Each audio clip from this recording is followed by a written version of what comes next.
¿Sabes lo que es vivir en una casa donde el infierno no está en el sótano, sino en cada rincón, en cada silencio, en cada mirada? ¿Sabes lo que es despertar cada día sabiendo que las dos personas que se suponía que te protegerían son las mismas que te van a destruir? Yo sí lo sé. Y hoy, a mis 68 años, voy a contarte la historia más perturbadora y siniestra que jamás hayas escuchado. Una historia que he guardado en silencio durante 50 años, pero que necesito sacar de mi alma antes de que me lleve Dios, porque hay secretos tan oscuros que pueden matarte si no los compartes. Mi nombre es Esperanza, y durante mi infancia y adolescencia viví en una casa donde el mal tenía nombre y apellido. Mi padre Aurelio y mi hermano mayor Damián. Pero no te equivoques, esta no es solo una historia de víctimas. Esta es la historia de una mujer que sobrevivió al infierno más cruel que puedas imaginar, y que cuando tuvo la oportunidad, se aseguró de que sus verdugos pagaran de la manera más devastadora posible. Porque cuando una niña crece rodeada de monstruos, cuando aprende que el mundo es un lugar donde los depredadores se disfrazan de familia, cuando descubre que nadie va a salvarla excepto ella misma, se convierte en algo que ni ella misma sabía que podía ser. Se convierte en justicia pura, en venganza encarnada, en la furia de años de sufrimiento concentrada en un solo objetivo: hacer que paguen por cada lágrima, por cada grito ahogado, por cada noche de terror. Esta historia que voy a contarte es tan controversial, tan brutal, tan llena de detalles que van a hacer que se te revuelva el estómago, que necesito advertirte desde ahora. Si tienes el corazón débil, si no puedes soportar escuchar sobre los horrores que un ser humano puede infligir a otro, especialmente a una niña indefensa, tal vez deberías dejar de escuchar ahora mismo, porque lo que voy a contarte va a cambiar tu perspectiva sobre la naturaleza humana para siempre. Pero si decides quedarte, si decides escuchar hasta el final, te prometo que vas a entender algo fundamental sobre la vida, que a veces la única manera de detener a un monstruo es convertirse en algo más monstruoso que él, y que cuando una víctima decide que ya no va a ser víctima nunca más, es capaz de actos de venganza tan brutales y calculados que harían temblar hasta al diablo mismo. Todo comenzó cuando yo tenía apenas 7 años. Mi madre había muerto en lo que todos creían que había sido un accidente de carro el año anterior, y mi padre, que siempre había sido un hombre extraño y silencioso, comenzó a cambiar de maneras que mi mente infantil no podía comprender. Damián, que era 5 años mayor que yo, también comenzó a mirarme de forma diferente, como si fuera un objeto, como si fuera algo que podían usar para satisfacer sus impulsos más oscuros y retorcidos. Vivíamos en una casa grande y aislada, en las afueras del pueblo, rodeada de árboles que bloqueaban la vista de los vecinos más cercanos. Era el lugar perfecto para esconder secretos, para cometer crímenes sin testigos, para hacer cosas que la sociedad nunca podría perdonar. Y mi padre lo sabía. Había elegido esa casa específicamente por su aislamiento, por la privacidad que le ofrecía para llevar a cabo sus planes más siniestros. Al principio pensé que era normal. Los niños no entienden cuando algo está mal, ¿verdad? Cuando mi padre comenzó a entrar a mi cuarto por las noches, cuando Damián empezó a tocarme de maneras que me hacían sentir sucia y confundida, yo creía que así eran todas las familias. Creía que todos los papás y hermanos mayores hacían esas cosas con sus hijas y hermanas. Esto es lo que hacen las familias que se aman, me decía mi padre, con esa voz suave y manipuladora que usaba cuando quería convencerme de algo. Esto es nuestro secreto especial, princesa, nuestro secreto de familia, y si se lo cuentas a alguien, van a separarnos para siempre. Pero había algo peor que el abuso mismo. Había algo que me marcó de una manera que todavía me da pesadillas 50 años después. Mi padre no solo permitía que Damián me lastimara, lo observaba. Se quedaba ahí parado, en la puerta de mi cuarto, masturbándose mientras mi hermano me violaba. Sus ojos brillaban con una excitación enfermiza, y a veces hasta les daba instrucciones, les decía qué hacer, cómo hacerlo, dónde tocarme. Así no, hijo, le decía con voz ronca y entrecortada por la excitación. Hazlo más despacio, que dure más, que sufra más. Y yo, una niña de 7 años, Tenía que soportar no solo el dolor físico, sino la humillación de saber que mi propio padre estaba disfrutando mi sufrimiento, que se estaba masturbando mientras veía cómo su hijo mayor me destrozaba el alma y el cuerpo. La primera vez que traté de resistirme, cuando tenía 8 años, mi padre me golpeó tan fuerte que me rompió 2 costillas y me dejó un ojo morado que tardó semanas en sanar. Si vuelves a hacer eso, me dijo mientras yo lloraba en el suelo escupiendo sangre, te voy a matar. Y nadie va a extrañarte porque nadie te quiere excepto nosotros. Eres una niña sucia, una niña mala, y si alguien se entera de lo que haces con nosotros, van a pensar que eres una prostituta. Esa noche, mientras me curaba las heridas en el baño, mirándome en el espejo con los ojos hinchados de tanto llorar y la cara desfigurada por los golpes, algo dentro de mí se rompió. Pero no era lo que tú piensas. No me rompí de tristeza o de miedo. Me rompí de rabia. Una rabia fría, calculada, que comenzó a crecer dentro de mí como un tumor maligno que se alimentaba de cada humillación, de cada dolor, de cada noche de terror. Los años pasaron y el abuso empeoró de maneras que ni en mis peores pesadillas había imaginado. Cuando cumplí 10 años, mi padre decidió que ya era lo suficientemente grande para participar más activamente en sus juegos perversos. Comenzó a obligarme a hacer cosas que una niña nunca debería saber que existen, mientras Damián miraba y aprendía nuevas formas de lastimarme, nuevas maneras de quebrar mi espíritu. Se organizaban como si fueran una empresa del mal, planeaban sus ataques como si fueran una operación militar, con horarios, con roles específicos, con objetivos claros. Mi padre llegaba del trabajo los viernes por la noche con una botella de whisky, y yo sabía que esa iba a ser una noche especialmente terrible. Damián esperaba en mi cuarto, y cuando mi padre había bebido lo suficiente para perder cualquier vestigio de humanidad que pudiera quedarle, comenzaba el ritual. «Ven acá, princesa», me decía mi padre con esa voz pastosa que me daba náuseas.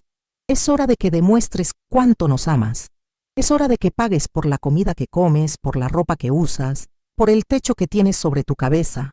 Y yo tenía que ir, porque si no iba, me golpeaban hasta que no podía caminar durante días. Porque si gritaba, me encerraban en el sótano húmedo y frío durante días sin comida, solo con agua sucia para beber. Porque si trataba de escapar, me amenazaban con matarme y enterrarme en el patio trasero, donde nadie me encontraría jamás. Pero lo peor, lo que realmente me quebró el alma en pedazos tan pequeños que pensé que nunca podría recomponerla, fue cuando comenzaron a invitar a otros hombres. Amigos de mi padre, compañeros de trabajo, vecinos que sabían exactamente lo que pasaba en nuestra casa y que venían específicamente para participar en el abuso. Hombres que en el día me sonreían en la calle, que me compraban dulces en la tienda, que fingían ser tíos cariñosos, pero que por las noches se convertían en bestias hambrientas de carne infantil. Recuerdo una noche en particular cuando yo tenía 12 años, que se grabó en mi memoria con una claridad tan brutal que todavía puedo oler el alcohol en sus alientos, todavía puedo sentir el peso de sus cuerpos sobre el mío. Mi padre había invitado a 3 hombres de su trabajo. Los había visto antes en reuniones familiares, hombres que me sonreían y me daban dulces, que fingían ser tíos cariñosos. Pero esa noche, cuando llegaron a casa con botellas de alcohol y esa mirada hambrienta en los ojos, supe que algo terrible iba a pasar. «Miren lo que les traje», les dijo mi padre, empujándome hacia la sala donde ellos estaban sentados como buitres esperando carroña. «Mi pequeña princesa está creciendo muy bien, ¿no les parece? Ya tiene 12 años, ya está lista para juegos más serios». Los hombres me miraron como lobos mirando a un cordero herido. Uno de ellos, un hombre gordo y sudoroso que trabajaba en la ferretería del pueblo, se lamió los labios y dijo: «Aurelio, siempre supimos que eras un hombre de palabra. Esto va a ser una noche muy especial indeed». Otro de los hombres, un tipo flaco con ojos de rata que trabajaba en el banco, se frotó las manos y agregó: «Espero que esté bien entrenada. No me gusta cuando lloran mucho». Y el tercero, un hombre de mediana edad con barba gris que era el mecánico del pueblo, simplemente sonrió de una manera que me heló la sangre y dijo: No se preocupen, si llora la hacemos callar. Tengo experiencia con las que se resisten. Lo que pasó esa noche fue tan horrible que durante años bloqueé los recuerdos. Mi mente, en un acto de autodefensa, enterró esas memorias tan profundamente que pensé que nunca las recuperaría. Pero ahora, después de décadas de terapia y de trabajo personal, puedo recordar cada detalle con una claridad que me duele hasta los huesos, que me hace despertar gritando en las madrugadas. 4 hombres adultos, incluyendo mi propio padre y mi hermano de 17 años, abusaron de mí durante horas mientras se turnaban y se reían de mis lágrimas, mientras hacían apuestas sobre cuánto tiempo podría resistir antes de desmayarme, mientras grababan todo con una cámara vieja que mi padre había conseguido específicamente para documentar sus crímenes. «Sonríe para la cámara, princesa», me decía mi padre, mientras uno de sus amigos me violaba y los otros esperaban su turno. «Algún día vas a querer recordar lo bien que lo pasamos juntos». Y cuando terminaron, cuando ya no podía ni moverme del dolor y tenía sangre corriendo por las piernas, cuando mi cuerpo estaba tan destrozado que pensé que me iba a morir ahí mismo, mi padre me miró con esos ojos fríos y sin alma y me dijo: «Si le cuentas esto a alguien, te matamos. Y antes de matarte, vamos a hacer que sufras de maneras que ni puedes imaginar. Vamos a traer a más amigos, vamos a hacer esto todas las noches hasta que te vuelvas loca». Esa noche, acostada en mi cama con el cuerpo destrozado y el alma hecha pedazos, con el sabor de la sangre en la boca y el olor de esos hombres impregnado en mi piel, tomé una decisión que cambiaría el curso de mi vida para siempre, que me convertiría en algo que ni yo misma sabía que podía ser. Decidí que iba a sobrevivir, decidí que iba a crecer, que iba a hacerme fuerte y que cuando tuviera la oportunidad me iba a vengar de la manera más cruel y devastadora posible. Decidí que iba a convertirme en la pesadilla de mis pesadillas, en el monstruo que los monstruos temen en la oscuridad, porque hay cosas en esta vida que no se pueden perdonar, y hay niñas que cuando crecen rodeadas de tanto mal, se convierten en algo que ni ellas mismas sabían que podían ser. Se convierten en la justicia que el mundo les negó, en la venganza que el sistema nunca les daría. Los años siguientes fueron los más difíciles de mi vida, pero también los más importantes, porque fue entonces cuando comencé a planear mi venganza. Aprendí a fingir, a sonreír cuando quería gritar, a actuar como si fuera la niña dulce y obediente que ellos creían que era. Pero por dentro, cada día que pasaba, mi odio crecía más fuerte, más inteligente, más calculado. Comencé a estudiar a mis abusadores como un científico estudia a los insectos.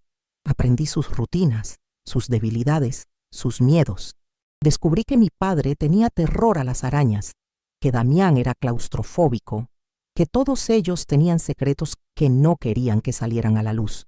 Cuando cumplí 15 años, algo cambió. Mi cuerpo había crecido, mi mente se había endurecido y había aprendido cosas sobre la naturaleza humana que la mayoría de la gente nunca aprende. Había aprendido que los monstruos no viven debajo de la cama. Viven en tu propia casa, comparten tu mesa, duermen bajo el mismo techo y te sonríen mientras planean tu destrucción. Fue entonces cuando descubrí algo que cambiaría todo. Mi padre y Damián no solo me abusaban a mí, habían estado abusando de otras niñas del vecindario. Niñas que, como yo, eran demasiado pequeñas y asustadas para defenderse. Niñas cuyos padres trabajaban hasta tarde y que quedaban solas en casa, vulnerables a los depredadores que sabían exactamente cómo manipularlas, cómo silenciarlas, cómo convertirlas en víctimas perfectas. Había una niña en particular, María, que vivía 3 casas más abajo. Tenía 8 años, la misma edad que yo tenía cuando comenzó mi pesadilla. La había visto llegar a casa llorando varias veces. Había notado cómo se encogía cuando veía a mi padre o a Damián en la calle, cómo corría a esconderse detrás de su madre cuando ellos se acercaban. Una tarde, cuando la encontré escondida detrás de un árbol en el parque, llorando y temblando como un animal herido, supe exactamente lo que le estaba pasando. Sus ojos tenían la misma mirada vacía que yo veía en el espejo cada mañana, la misma expresión de terror y desesperanza que había aprendido a esconder detrás de sonrisas falsas. ¿Te han hecho daño?, le pregunté con la voz más suave que pude, arrodillándome a su lado para no asustarla más. Ella me miró con esos ojos grandes y asustados, llenos de lágrimas que no podía contener, y asintió sin decir palabra. ¿Fueron mi papá y mi hermano? Otro asentimiento, más lágrimas, más temblores. ¿Te dijeron que era un secreto? ¿Te dijeron que si hablabas algo malo iba a pasar? Esta vez no solo asintió, habló con una voz tan pequeña y quebrada que tuve que acercarme para escucharla. Dijeron que si le contaba a alguien, iban a matar a mi mamá. Dijeron que iban a quemar mi casa con mi familia adentro. Dijeron que nadie me iba a creer porque soy solo una niña mentirosa. Fue en ese momento que supe que no podía esperar más, que no podía seguir fingiendo, seguir soportando, seguir esperando a ser lo suficientemente mayor para escapar, porque mientras yo esperaba, ellos estaban destruyendo a otras niñas inocentes, y eso era algo que no podía permitir, algo que mi conciencia no podía soportar. Esa noche, cuando llegué a casa, actué como siempre. Preparé la cena, limpié la casa, sonreí cuando mi padre me tocó de manera inapropiada, fingí que no me importaba cuando Damián me susurró al oído las cosas horribles que me iba a hacer más tarde. Pero por dentro estaba planeando, estaba calculando, estaba preparándome para hacer algo que cambiaría nuestras vidas para siempre, porque había aprendido algo importante durante todos esos años de sufrimiento. Los monstruos solo entienden un lenguaje, el lenguaje de la violencia, del miedo, del dolor. Y yo estaba a punto de hablarles en su propio idioma, pero con una fluidez que ellos nunca habían imaginado posible. Durante semanas había estado robando pastillas para dormir del botiquín de mi padre. Pastillas que él tomaba cuando tenía insomnio. Pastillas fuertes que lo dejaban inconsciente durante horas. Había estado guardándolas, moliendo algunas hasta convertirlas en polvo, esperando el momento perfecto para usarlas. También había estado estudiando anatomía en la biblioteca de la escuela, aprendiendo sobre puntos de presión, sobre nervios, sobre las maneras más efectivas de causar dolor sin causar muerte inmediata, porque no quería matarlos. Eso habría sido demasiado fácil, demasiado rápido, demasiado misericordioso. Quería que sufrieran como yo había sufrido. Quería que sintieran el mismo terror, la misma desesperanza, la misma sensación de estar completamente indefensos ante alguien más poderoso. El plan que había desarrollado era tan detallado, tan meticuloso, que había escrito cada paso en un cuaderno que escondía debajo de mi colchón. Había considerado cada variable, cada posible complicación, cada manera en que las cosas podrían salir mal, y había preparado contingencias para todo. Era un sábado por la noche.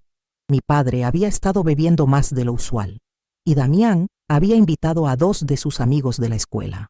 Yo sabía lo que eso significaba. Sabía que iba a ser una noche especialmente terrible. Una noche donde no solo tendría que soportar a mi padre y a mi hermano, sino también a 2 adolescentes que habían aprendido de Damián que yo era un objeto que podían usar para satisfacer sus impulsos más oscuros. Pero esta vez, yo estaba preparada. Esta vez tenía un plan. Esta vez, ellos iban a descubrir que habían subestimado completamente a la niña que creían que habían quebrado. Esa noche, mientras preparaba la cena, mezclé el polvo de las pastillas con la comida. No lo suficiente para matarlos, pero sí lo suficiente para dejarlos completamente indefensos. Quería que estuvieran conscientes de lo que les iba a hacer, pero incapaces de defenderse. Quería que sintieran cada segundo de lo que estaba por venir. Cuando se sentaron a cenar, yo me quedé de pie en la cocina, fingiendo que estaba limpiando los platos. Los observé comer, los observé reírse y hacer chistes sobre lo que me iban a hacer después de la cena, sobre las nuevas cosas que querían probar conmigo, sobre cómo iban a grabar todo para tener recuerdos. Esta noche va a ser especial, decía mi padre, ya con la lengua pastosa por el alcohol. Tengo algunas ideas nuevas que quiero probar con nuestra princesa. Yo también, agregaba Damián, mirándome con esos ojos hambrientos que me daban náuseas. Mis amigos han estado esperando esto durante semanas. Y esperé. Esperé con una paciencia que había aprendido durante años de sufrimiento, con una calma que había desarrollado como mecanismo de supervivencia. No tuve que esperar mucho. 20 minutos después, mi padre comenzó a bostezar. Damián se quejó de que se sentía mareado.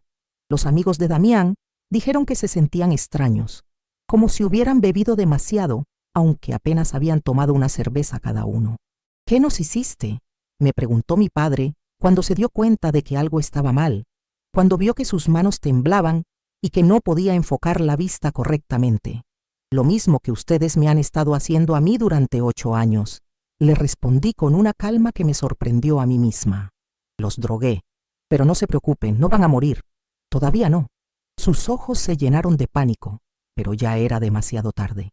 Las pastillas estaban haciendo efecto, y uno por uno comenzaron a desplomarse en sus sillas, conscientes pero completamente incapaces de moverse, de hablar, de defenderse. Fue entonces cuando comencé mi venganza, y lo que hice esa noche fue tan brutal, tan calculado, tan devastador, que todavía me da escalofríos recordarlo. Pero también me da una satisfacción profunda, una sensación de justicia cumplida que nunca había experimentado antes. Primero, arrastré a mi padre hasta el sótano. Era el mismo sótano donde me habían encerrado tantas veces como castigo, el mismo lugar donde habían abusado de mí cuando no querían que los vecinos escucharan mis gritos. Pero ahora, él era el que estaba indefenso, el que no podía gritar, el que no podía escapar. Lo até a una silla con las mismas cuerdas que él había usado para atarme a mí cuando era pequeña. Sus ojos estaban abiertos, podía verme, podía escucharme, pero no podía moverse ni hablar. Solo podía observar mientras yo preparaba lo que le iba a hacer, mientras organizaba mis herramientas, mientras me tomaba mi tiempo para explicarle exactamente lo que estaba por suceder. «¿Sabes qué se siente?», le pregunté mientras ajustaba las cuerdas, asegurándome de que estuvieran lo suficientemente apretadas para que no pudiera escapar, pero no tanto como para cortar la circulación. «¿Sabes qué se siente estar completamente indefenso? Saber que alguien va a lastimarte y no poder hacer nada para detenerlo». Sus ojos se llenaron de lágrimas. Por primera vez en mi vida, vi miedo en los ojos de mi padre, miedo real, terror absoluto, y me gustó. Me gustó más de lo que debería haberme gustado, más de lo que una persona normal debería disfrutar el sufrimiento de otro ser humano. Luego subí por Damián, mi hermano, el que había sido mi primer abusador, el que me había enseñado que el mundo era un lugar donde los fuertes lastiman a los débiles, donde los grandes se aprovechan de los pequeños. Lo arrastré hasta el sótano y lo até en otra silla, justo frente a mi padre, para que pudieran verse el uno al otro mientras yo ejecutaba mi plan. Los amigos de Damián los dejé en la sala, inconscientes pero vivos. Ellos iban a ser testigos de lo que pasaría después, iban a llevar la historia de lo que había hecho, iban a asegurarse de que todo el mundo supiera que Esperanza ya no era una víctima. Cuando regresé al sótano, mi padre y Damián estaban completamente despiertos pero paralizados. Podían ver, podían escuchar, podían sentir, pero no podían moverse. Era exactamente como yo me había sentido durante años, completamente indefensa ante sus ataques, completamente vulnerable a su crueldad. «Ahora», les dije, sentándome en una silla frente a ellos, «vamos a jugar un juego, el mismo juego que ustedes han estado jugando conmigo durante 8 años. Pero esta vez, yo hago las reglas. Esta vez, yo decido quién sufre y cuánto». Saqué un cuchillo de la cocina. No era muy grande, pero era lo suficientemente afilado para lo que tenía planeado. Los ojos de ambos se llenaron de terror cuando vieron el metal brillar bajo la luz del sótano, cuando se dieron cuenta de que la niña que creían que habían quebrado se había convertido en algo mucho más peligroso de lo que jamás habían imaginado. «No se preocupen», les dije con una sonrisa que sabía que era cruel, que sabía que reflejaba años de odio acumulado. «No los voy a matar. Eso sería demasiado fácil, demasiado rápido, demasiado misericordioso. Lo que voy a hacer es mucho peor. Voy a asegurarme de que nunca más puedan lastimar a otra niña. Nunca más». Y entonces comencé. Lentamente, metódicamente, comencé a cortarles los dedos, uno por uno, empezando por los meñiques. Quería que sintieran cada corte, que experimentaran el mismo dolor que me habían hecho sentir a mí durante años, multiplicado por cada lágrima que me habían hecho derramar. Sus gritos ahogados llenaron el sótano. Lágrimas corrían por sus caras mientras yo trabajaba, tomándome mi tiempo, asegurándome de que cada corte fuera perfecto, de que cada momento de dolor fuera saboreado completamente. Y mientras cortaba, les hablaba, les recordaba cada abuso, cada humillación, cada noche de terror. ¿Recuerdan cuando me dijeron que nadie me iba a creer si contaba lo que me hacían? Les pregunté mientras cortaba el dedo anular de mi padre, viendo cómo la sangre goteaba al suelo de concreto. ¿Recuerdan cuando me dijeron que era mi culpa, que yo los provocaba, que yo quería que me hicieran esas cosas? Más gritos ahogados, más lágrimas, más terror en sus ojos. ¿Recuerdan cuando invitaron a sus amigos para que me violaran mientras ustedes miraban y se masturbaban? ¿Recuerdan cómo grabaron todo para tener recuerdos? El dedo medio de Damián cayó al suelo con un sonido húmedo que me llenó de una satisfacción profunda y oscura. ¿Recuerdan cuando me dijeron que si hablaba me iban a matar y enterrar en el patio trasero? ¿Recuerdan todas las veces que me dijeron que era una niña sucia, una niña mala, que nadie me iba a querer jamás? El dedo índice de mi padre se unió a los otros en el suelo del sótano, creando un charco de sangre que reflejaba la luz de la bombilla desnuda que colgaba del techo. Cuando terminé con los dedos, continué con otras partes de sus cuerpos, partes que habían usado para lastimarme, partes que nunca más podrían usar para lastimar a nadie. Y durante todo el proceso, les recordé cada abuso, cada humillación, cada noche de terror que me habían hecho vivir. Les corté los pezones, lentamente, saboreando cada segundo de su agonía. Les hice cortes superficiales en todo el cuerpo, no lo suficientemente profundos para ser fatales, pero sí lo suficientemente dolorosos para que sintieran como si estuvieran muriendo. Les corté los lóbulos de las orejas, la punta de la nariz, pequeños pedazos de carne que sangraban profusamente pero que no ponían en peligro sus vidas. Esto es por María, les dije, mientras hacía un corte particularmente profundo en el brazo de Damián. Esto es por todas las niñas que han lastimado, por todas las vidas que han destruido. Cuando finalmente terminé, horas después, ambos estaban inconscientes por el dolor y la pérdida de sangre, pero estaban vivos, malheridos, mutilados, pero vivos, porque quería que vivieran con las consecuencias de lo que habían hecho.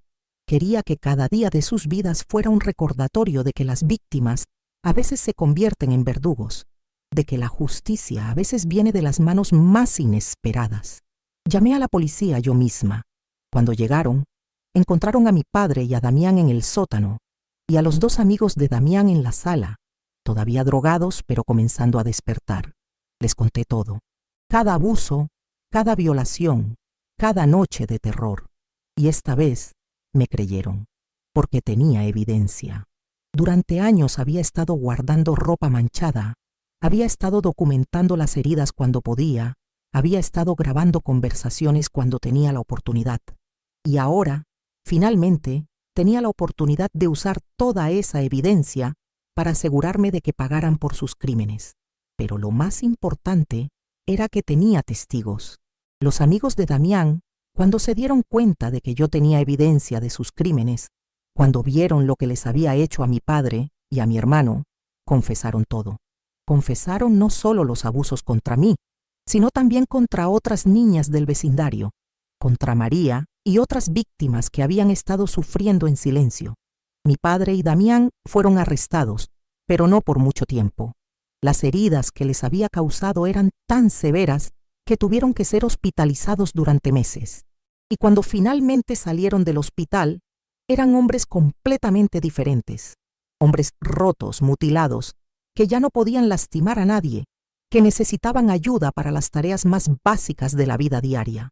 Yo fui enviada a un hogar de menores, pero no me importó. Por primera vez en mi vida estaba segura. Por primera vez en mi vida podía dormir sin miedo. Por primera vez en mi vida era libre de la pesadilla que había sido mi existencia durante 8 años. Pero mi historia no termina ahí, porque lo que hice esa noche cambió algo fundamental en mí. Me di cuenta de que tenía un poder que no sabía que poseía. El poder de hacer justicia cuando el sistema fallaba. El poder de proteger a los inocentes cuando nadie más lo hacía. El poder de convertir el dolor en fuerza, la victimización en empoderamiento. Y así fue como me convertí en lo que soy ahora. Una mujer que dedica su vida a ayudar a otras víctimas de abuso. Una mujer que ha aprendido que a veces la única manera de detener a los monstruos es convertirse en algo más monstruoso que ellos. Ahora, antes de continuar con mi historia, necesito pedirte algo. Si esta historia te está llegando al corazón, si sientes que necesitas escuchar cómo termina, por favor dale me gusta a este video. Sé que tal vez no sepas cómo hacerlo, pero es muy fácil. Solo tienes que apretar el botón que tiene forma de corazón o de pulgar hacia arriba. Y si quieres seguir escuchando historias como esta, historias reales de mujeres que hemos vivido cosas que no le desearía ni a mi peor enemigo, suscríbete a este canal. Solo tienes que apretar el botón negro que dice suscribirse. Hazlo por mí. Hazlo por todas las mujeres que hemos sufrido en silencio durante demasiado tiempo. Porque lo que viene a continuación te va a chocar el corazón. Te va a hacer entender que a veces la línea entre la víctima y el héroe es más delgada de lo que creemos. Y que cuando una persona decide que ya no va a ser víctima nunca más, es capaz de cosas que ni ella misma sabía que podía hacer. 3 años después de esa noche, cuando yo tenía 18 años y acababa de salir del hogar de menores, recibí una visita inesperada. Era un detective. Un hombre mayor con ojos cansados que había estado investigando una serie de desapariciones de niñas en nuestra ciudad y en las ciudades vecinas. Esperanza, me dijo, sentándose frente a mí en el pequeño apartamento que había conseguido con la ayuda de los servicios sociales. Necesito hacerte algunas preguntas sobre tu padre y tu hermano. Al principio pensé que era sobre los abusos, sobre lo que les había hecho en el sótano, pero no era eso. Era algo mucho peor, algo que cambiaría mi perspectiva sobre toda mi historia para siempre. Hemos encontrado restos, me dijo con voz suave, como si estuviera tratando de no asustarme, en el patio trasero de tu antigua casa. Restos de al menos 6 niñas que habían desaparecido en los últimos 10 años. El mundo se desplomó a mis pies. Mi padre y Damián no solo habían abusado de niñas, las habían matado, las habían enterrado en nuestro propio patio trasero, y yo había estado viviendo sobre sus tumbas durante años sin saberlo, caminando sobre los restos de otras víctimas que no habían tenido la suerte de sobrevivir. Creemos que tú fuiste la única que sobrevivió, continuó el detective, observando mi reacción cuidadosamente. La única que logró defenderse antes de que fuera demasiado tarde. Las otras niñas, bueno, no tuvieron tu fuerza, tu inteligencia, tu capacidad de planear y ejecutar una venganza. Fue entonces cuando me di cuenta de la verdadera magnitud de lo que había hecho. No había mutilado a 2 abusadores. Había detenido a 2 asesinos en serie. Había salvado la vida de quién sabe cuántas niñas más que habrían sido sus próximas víctimas si yo no hubiera actuado cuando lo hice. Hay algo más, dijo el detective, sacando una carpeta llena de fotografías y documentos. Encontramos videos, cientos de videos que tu padre había estado grabando durante años. Videos de los abusos, de las torturas, de los asesinatos. Y también encontramos una lista. Me mostró una hoja de papel escrita con la letra de mi padre. Era una lista de nombres de niñas del vecindario, con edades, direcciones y notas sobre sus rutinas diarias. Mi nombre estaba en la parte superior de la lista, marcado con una estrella roja, pero había otros nombres también, incluyendo el de María. Esta era su lista de objetivos, explicó el detective. Creemos que planeaban expandir sus operaciones, involucrar a más hombres, crear una red de abuso y tráfico de menores. Tú no solo salvaste tu propia vida, Esperanza, salvaste las vidas de todas estas niñas. Y fue entonces cuando entendí que lo que había hecho no era venganza, era supervivencia, era justicia, era heroísmo, era el acto de una niña que se había negado a ser víctima, que había encontrado la fuerza para luchar contra monstruos que eran mucho más grandes y poderosos que ella. Porque si no hubiera actuado esa noche, Si no hubiera encontrado el valor para drogarlos y mutilarlos, habría terminado como esas 6 niñas enterradas en el patio trasero. Habría sido solo otra víctima más, otro nombre en una lista de desaparecidas, otra familia destrozada por el dolor de no saber qué había pasado con su hija. Pero en lugar de eso, me convertí en la niña que dijo no más, la niña que se defendió, la niña que salvó no solo su propia vida, sino las vidas de todas las niñas que habrían venido después. Y cuando me di cuenta de esto, cuando entendí que había sido un instrumento de justicia divina, supe cuál era mi propósito en la vida. Supe que tenía que dedicar el resto de mis días a proteger a otros niños, a otras víctimas, a otras personas indefensas que necesitaban a alguien que luchara por ellas. Y eso es exactamente lo que he hecho durante los últimos 50 años. He trabajado con organizaciones de protección infantil. He ayudado a víctimas de abuso a encontrar justicia. He usado mi experiencia y mi conocimiento para asegurarme de que otros monstruos paguen por sus crímenes. Pero también he hecho cosas que van más allá de lo legal, cosas que la sociedad no aprobaría, pero que yo sé que son necesarias, porque he aprendido que a veces el sistema falla, a veces los monstruos escapan de la justicia, y cuando eso pasa, alguien tiene que intervenir, alguien como yo. He ayudado a madres a recuperar a sus hijos de padres abusivos. He ayudado a mujeres a escapar de maridos violentos. He ayudado a niños a defenderse de adultos que los lastiman. Y en algunos casos, he tenido que usar métodos que van más allá de lo que la ley permite. Métodos que aprendí esa noche en el sótano cuando tenía 15 años. Recuerdo un caso en particular hace unos 10 años. Una mujer llamada Carmen vino a mí desesperada. Su exmarido había estado abusando de su hija de 8 años, pero el sistema legal no había podido hacer nada porque la niña era demasiado pequeña para testificar efectivamente. Y él era un hombre respetado en la comunidad, un abogado con conexiones poderosas.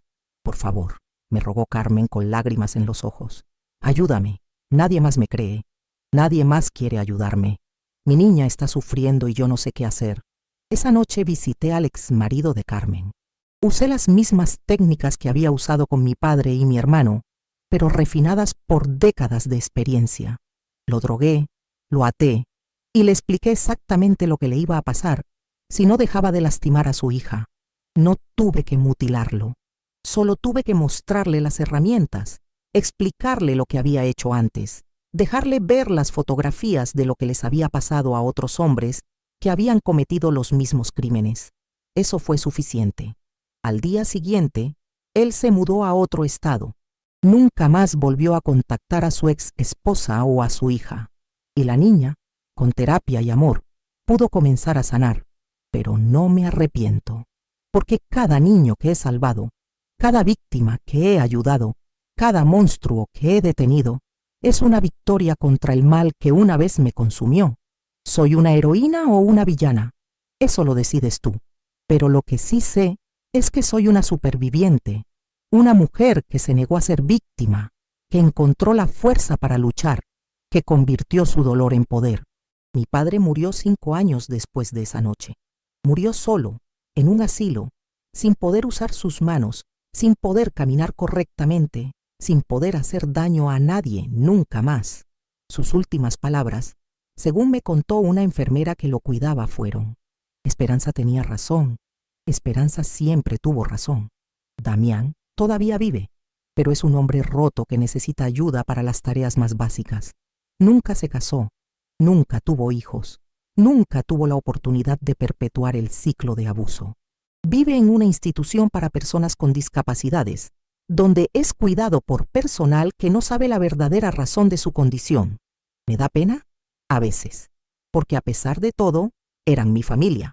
Pero luego recuerdo lo que me hicieron, lo que les hicieron a otras niñas inocentes, lo que habrían seguido haciendo si yo no hubiera actuado.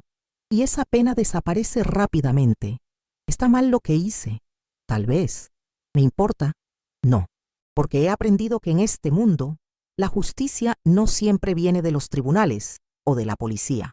A veces la justicia tiene que venir de las propias víctimas, de las personas que han sufrido tanto que ya no tienen nada que perder. Y aquí estoy, a los 68 años, contándote esta historia. Una historia que tal vez te parezca horrible, tal vez te parezca cruel, tal vez te haga pensar que soy un monstruo, y tal vez tengas razón. Tal vez sí soy un monstruo. Pero si lo soy, fue porque ellos me convirtieron en uno, porque me empujaron tan lejos, me lastimaron tanto, que no tuve otra opción que convertirme en algo que pudiera lastimar de vuelta. Pero hay algo más que necesitas saber, algo que he guardado para el final, porque es la parte más importante de toda esta historia.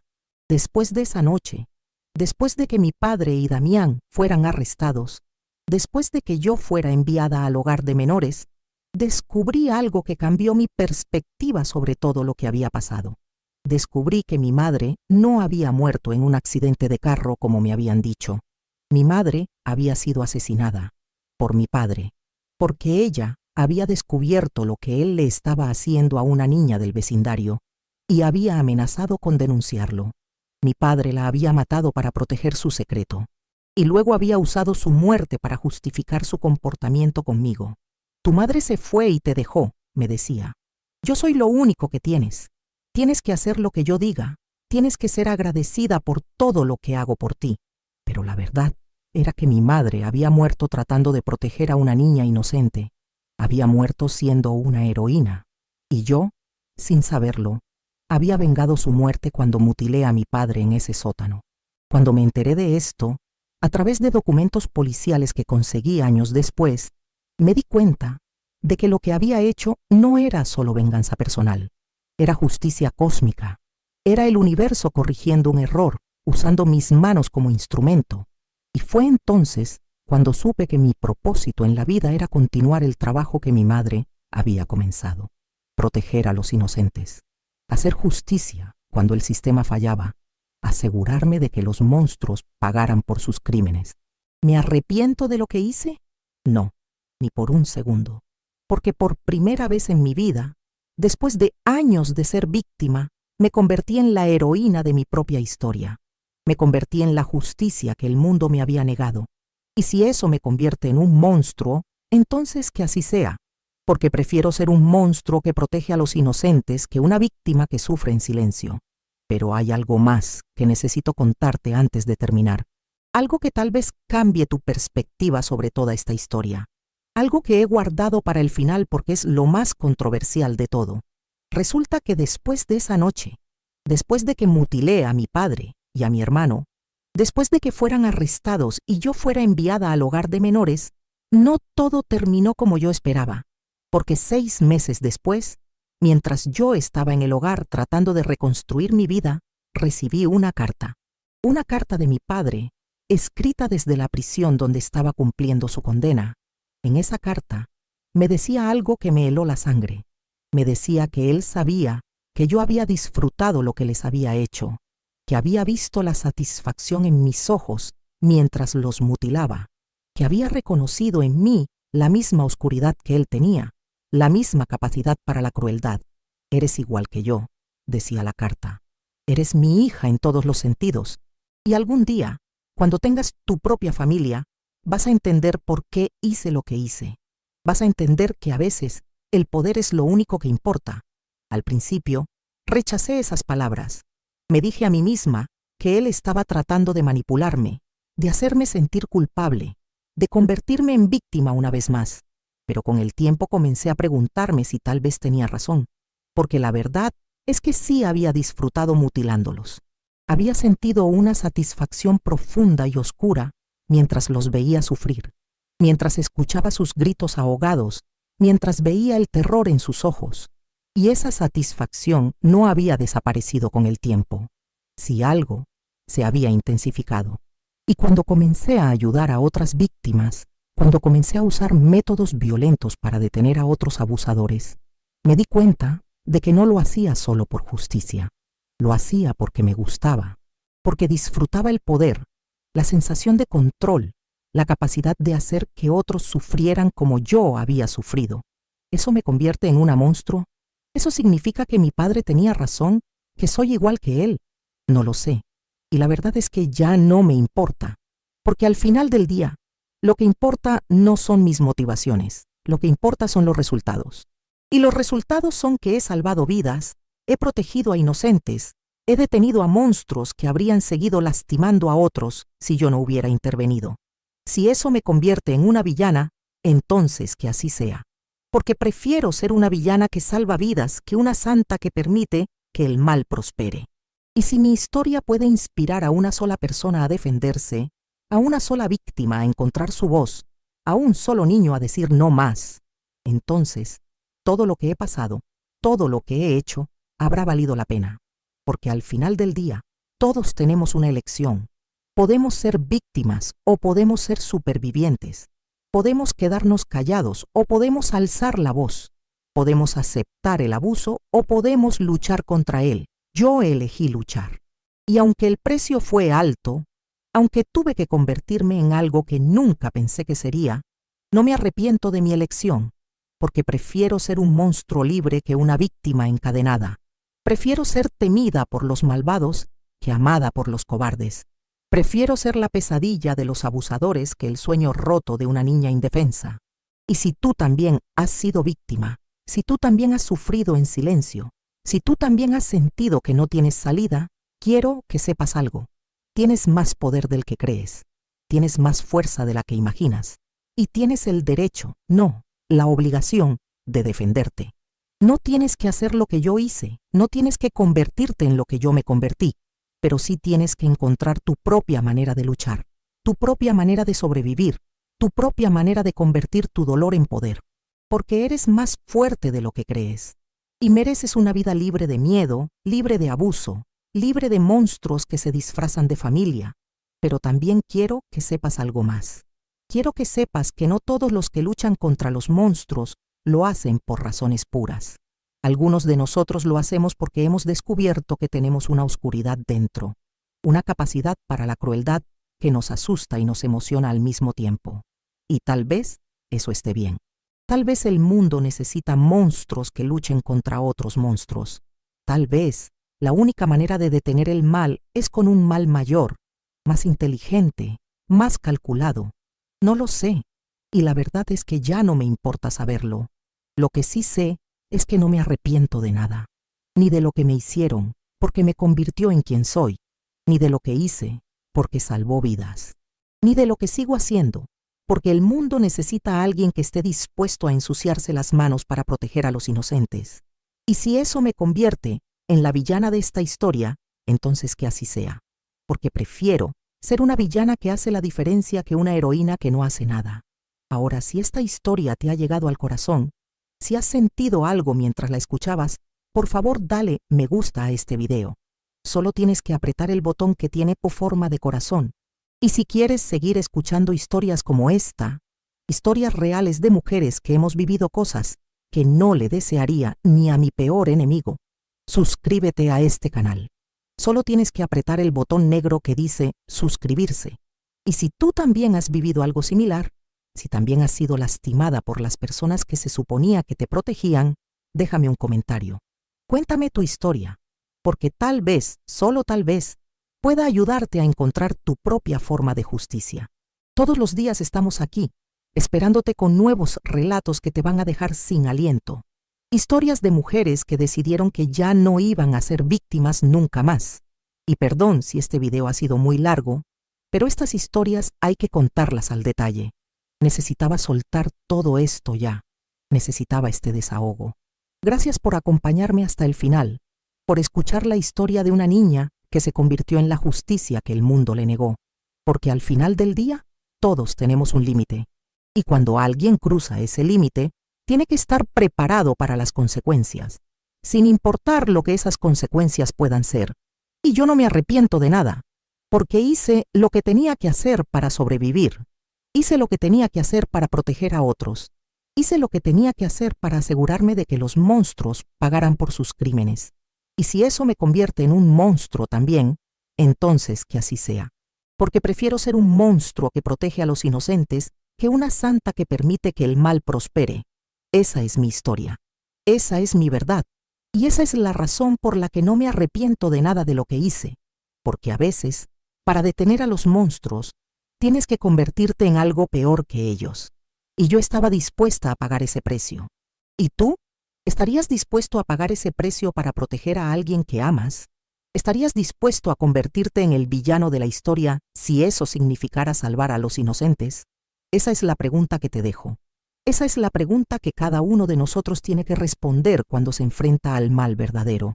Y mi respuesta, después de todo lo que he vivido, después de todo lo que he hecho, es sí. 1000 veces sí. Porque prefiero ser un monstruo con conciencia que un santo sin valor.